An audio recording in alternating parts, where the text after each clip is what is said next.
Mike Landon was once at the summit of Wall Street. Fresh out of an Ivy League school, ambitious, razor-sharp, he joined Goldwyn and Harper, one of the venerable investment banks in New York City. For years he climbed the ranks, trading derivatives, closing multi-million-dollar deals, and making the kind of money that allowed him penthouse condos, sleek sports cars, and the lifestyle many only dream of. The city was his oyster. The skyline, his kingdom. He moved through boardrooms like a shark through water. He had allies, his partner and friend, Jess Navarro, brilliant in analytics and algorithmic trading, his mentor, Hal Davenport, a senior executive who seemed to guarantee his ascent. He had a reputation, fearless, daring, revered. And he had a secret, a moral line he never crossed, until he was asked to. It began innocuously, as most little compromises do. The bank's governance group asked Mike to push a high-risk collateralized debt obligation, CDO, into unsuspecting institutional investors. The return promised was huge, and the risk hidden but enormous. Mike hesitated. But Hal looked him in the eyes and said, "Think big, Mike. This is your shot. We trust you." Mike suppressed his doubts. He rationalized, "The bank knows what it's doing. Just check the numbers. Yes, it was risky, but within company-approved models." He sold it. He sealed the deal. Commissions and bonuses flooded in. But Mike's gut whispered warnings. The underlying assets were weak. The models were optimistic. The tail risk enormous. He kept the illusions up. He told himself, "This is the game." Then the crash. The underlying mortgages failed. The CDO imploded. Investors demanded accountability. The regulators knocked on doors. Goldwyn and Harper's house of cards collapsed under scrutiny. Mike lost everything. His penthouse lease was terminated. His sports car repossessed. The bank cast him aside as a scapegoat. Hal's position was trimmed, but he walked away quietly, untouched by the public storm. Jess lost her job, quietly, without ceremony. She fled the city. Mike felt betrayed. The bank's board had put profit ahead of principle. Hal had urged him on but then vanished when the crash came. Jess had been complicit, but still, he felt she had been abandoned. Over the winter, Mike scrabbled for work. Recruiters sniffed his resume and recoiled, "We're sorry, we can't consider it." He tapped savings, thought about moving to a smaller city, maybe even leaving finance entirely. But every morning he passed the glass towers of Manhattan and felt anger. The city looked the same, but to him, it was tainted. In a coffee shop near the old bank's building, he watched Hal stroll by, smiling, untouched, as though the storm were someone else's. That was the moment the seed of revenge took root. He didn't want just to rebuild, he wanted to expose the system, bring down what brought him down, and reclaim something more than money, his dignity, his name. Late one night, huddled in a budget apartment, Mike opened his laptop. He began digging through public filings, leaked internal memos, tracing shadow deals, irregularities, small breadcrumbs that led into dark corridors. Jess, meanwhile, surfaced in Chicago, teaching trading to community groups. She called him one evening, "Mike, are you even thinking about this anymore?" He replied, "I'm done being the victim. I'm going back in, but on my terms." He wrote a plan. Not just to make money again, but to infiltrate, to challenge, to win. He would re-enter the finance world, but not as a banker. As a disruptor. A challenger. He would gather intel, partner with people who had been wronged, build a new platform, expose the dark side of Wall Street. And then, when the time was right, he would strike. The season turned. Spring arrived. Mike found a small job in a fintech startup, barely covering rent. But the network, the data he gained, the contacts he made, they were gold. At night, he studied regulatory filings, short-selling strategies, legal loopholes. Jess came back to New York for a weekend visit. They walked downtown, past the glass towers and saw protests, people angry at banks, feeling powerless. Mike felt fuel in that fury. He told Jess, "We're not doing this quietly. We are going loud." He made contact with a data journalist, Lydia Chen, who had chased stories about high-frequency trading abuses. She was skeptical of Mike at first. But he had proof, a nugget of an illicit bailout deal, a threshold-breaking derivative swap, internal emails he'd obtained. They formed a pact, she would publish in her magazine, he would feed her evidence. His target, Hal and the bank that betrayed him. Because if someone paid for what they did, then maybe others would think twice. He continued working nights, digging deeper into Goldwyn and Harper's network. He discovered that Hal had moved to a quiet private equity firm, cleaned up the trail, and that Goldwyn and Harper was operating under a cloaked entity investing in third-world assets, high risk, high reward, social cost high. If exposed, explosive. Mike felt the pulse of revenge. Not childish. Calculated. Ethical, in his mind, he wasn't just stealing back money, he was turning the tables on the system that sacrificed lives for profit. He remembered the clients, pension funds, non-profit endowments, hurt by the crash. He remembered Jess's fate. He remembered himself throwing away his suit and walking away in shame. He vowed, "This ends with me rising through the ashes." As night fell on Manhattan, Mike climbed the subway, his reflection blurred in the window. He thought of the lion returning to its pride. He thought of the long fight ahead. He was ready. And so Section 1 ends with Mike standing at the threshold of his revenge, bruised, battered, but alive, and sharpening his claws. Mike's plan began to take shape. He incorporated a new company, Landmark Analytics, positioning it as a quantitative risk assessment firm. It pitched its services to smaller funds and institutional clients who felt underserved and vulnerable. Mike built a small team, a former compliance officer who had been fired for whistleblowing, a programmer adept in scrubbing data trails, and Jess, who returned to New York to join him, her trust in him restored.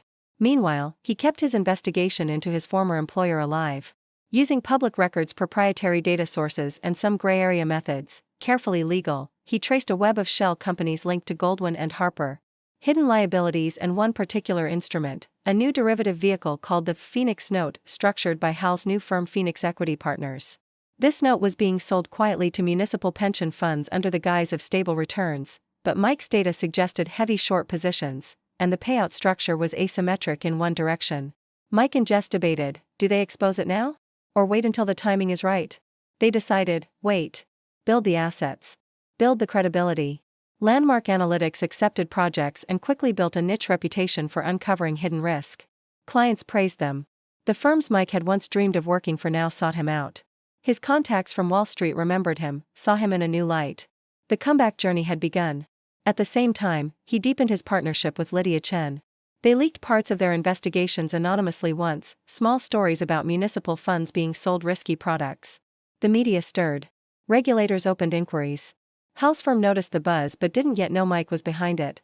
Goldwyn and Harper shifted some strategy, pressed their compliance teams, smelled smoke, but couldn't find the fire.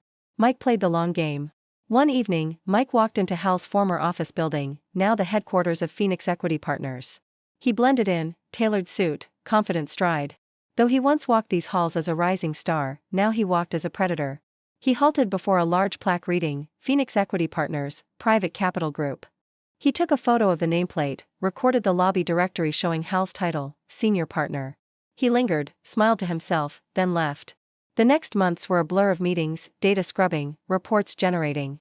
Landmark Analytics released a white paper titled Municipal Exposure to Structured Credit, Hidden Tail Risk in the Phoenix Note, which went viral in specialized finance media. Analysts circulated it. Pension fund managers grew nervous. Hal's firm was getting calls. Phoenix Note's issuance slowed. Goldwyn and Harper's cloaked investments were being peer-questioned. But Hal struck back. One morning Mike arrived at the Landmark office to find his server had been accessed from Phoenix Equity's network. A breach. Someone was watching. Mike's heart raced. The war had been noticed. Jess looked at him, they know someone's stirring. Mike nodded. We accelerate. They called on old clients Mike had worked with, now allies, a philanthropic foundation, a mid-sized hedge fund. They pooled resources and placed short positions tied to the Phoenix Note's underlying assets, calculated risk with backup data. Mike's team stored every email, every filing, every internal irregularity they could legally obtain. They planned the timing for the grand strike. One night, Mike attended a charity gala, Wall Street gala, black tie, high society. Hal was guest of honor. Mike observed from a corner. Hal, coat draped, wine glass in hand, posed for photographs with luminaries. Mike felt a surge of cold energy. The man who ruined him was basking in adoration. He adjusted his cufflinks, the gold ones he once thought about selling, looked at his reflection in the mirror behind the bar. This ends tonight, he whispered. But he didn't act that night. Instead, he gathered evidence. Then one weekend, he and Jess traveled to a small Midwestern town where one of the pension funds that bought Phoenix Notes was headquartered. They met the fund's CIO, a weathered man named Walters, who told them quietly, "We've been lied to. They painted this as safe. My board is angry. We've lost faith." Mike gave him a dossier. Walters promised to act. The racket was unraveling. In the weeks that followed, stories erupted, regulatory subpoenas, internal investigations, board resignations. Phoenix Equity Partners found themselves under investigation for mis-selling. Goldwyn and Harper caught in the net as their cloaked entity came to light. The press picked up the story, Wall Street's secret risk factories. Mike watched it all from his modest new office in mid-Manhattan, no penthouse yet, but a good view of the skyline. The lion was back in his domain. He felt power coursing. But he remained vigilant. He knew that Hal would retaliate. He knew the system was ruthless. He remembered the shame, the fall, the pain. That drove him now. Then came the blow-up night. Phoenix Note's value plunged when the underlying short positions hit, triggering huge losses for the municipal fund. The board of Phoenix Equity was forced to issue a statement. Several senior partners resigned. Hal's name surfaced in the media in connection with the deal. The scandal spread across finance networks. Jess called Mike, "It's happening." He closed his laptop, took a deep breath. The moment of confrontation was at hand. Section 2 ends with Mike standing at the brink of his final move. He has infiltrated the system, built alliances, struck the blow. But the real confrontation with Hal and the old bank is still ahead. With the scandal igniting, Mike stepped into the arena. He scheduled an interview with a major financial media network. On air, he presented the evidence, the shell companies, the hidden notes, the mis-selling to public funds, the crisis loop. His story was backed by data, client testimonials, internal memos. The network dubbed it the Landon Files. Hal watched at his office, his domain crumbling. He convened emergency meetings. He hired top-tier legal counsel. He bought advertisements. He tried to shift blame. He issued a public statement, "Phoenix Equity denies wrongdoing, we acted in good faith." But the momentum was against him now. The public funds demanded full transparency. Regulators opened full investigations. The Wall Street sharks had been set upon. Mike, meanwhile, felt the pressure. He anticipated retaliation, legal threats, smear campaigns, perhaps worse. Jess worried. "Are you sure you want to go this far?" she asked. Mike nodded. "Yes. For all of us." He remembered every sleepless night. Every humiliation. Every door that closed. This was for redemption, not just for him, but for anyone who had been sacrificed for profit. The old bank, Goldwyn and Harper, launched its own internal inquiry. Their share value dropped. Their CEO resigned. News articles cited culture of impunity on Wall Street. Clients withdrew. The once mighty institution was shaken. Then came the symbolic showdown. A shareholders' meeting at Goldwyn and Harper's headquarters in the glass tower. Mike was not officially invited. But Jess managed to get him in under the guise of a junior analyst from Landmark Analytics, just to attend the public portion. Hal sat on the board seat. A blazing image, Hal in a gray suit, calm, polished, as though he were the victor.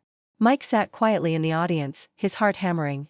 A pension fund delegate stood up and asked the board why they had been exposed to instruments like Phoenix Note without full disclosure. Hal answered with corporate language. Mike watched the board shuffle, the compliance officers sweating. Then the COO of Goldwyn and Harper began to lose control of the narrative. The press was outside. Cameras flashed. Mike felt a satisfaction, the lion had entered the arena. Days later, Hal was summoned for a deposition. Mike was not officially on the witness list, but Lydia Chen's article mentioned an anonymous whistleblower. He suspected the public would figure it out anyway. The synergy of media, regulators, and financial markets made Hal's position untenable. He resigned. The legal suit stacked up. He lost millions in personal warrants tied to Phoenix Note's failure. The board of Goldwyn and Harper agreed to a historic settlement with the municipal funds. The scandal would be taught in business schools. For Mike, the journey did not end with Hal's downfall. He still had to rebuild himself. Landmark Analytics grew. Their client list expanded. Mike moved into a modest new apartment, with a nice view, but he refused penthouse access. He remembered the lessons: power without purpose is hollow, wealth without integrity is fragile. He hired Jess as COO. They built a firm founded on transparency, ethics, capable of competing with the giants. In the evening, Mike stood on his new balcony. The city lights of Manhattan shimmered. He thought of the young man he once was, blind with ambition, enthralled by the game. He thought of the man he became, hardened by loss, refined by purpose. He had faced the lions, and he'd become one. He reached out to the pension fund CIO, Mr. Walters, and the philanthropic foundation they had helped. He pledged a portion of Landmark's profits to financial education programs for underserved communities, those who'd been victims of the system Mike once served. He saw it as closing the loop, striking down injustice, then building something new. One clear winter night, he visited the old bank's building, now with, under construction, scaffolding. He paused, touched the glass facade. There was no bitterness now, just resolve and calm. He had his name back. He had his dignity back. He had changed the system, at least a little. As snow fell lightly in Central Park, Mike met Jess at a small cafe across the street. They laughed quietly at the absurdity of how far things had come. He raised his coffee mug, to the lion's return. She smiled, and to what comes next? He nodded. He knew there were new battles ahead, markets change, players shift, but he was ready. The final shot, Mike walking home through the park, the skyscrapers behind him, his silhouette strong and upright. The city had tested him, broken him, but he had risen. The lion roared quietly, heard only by those who know how to listen.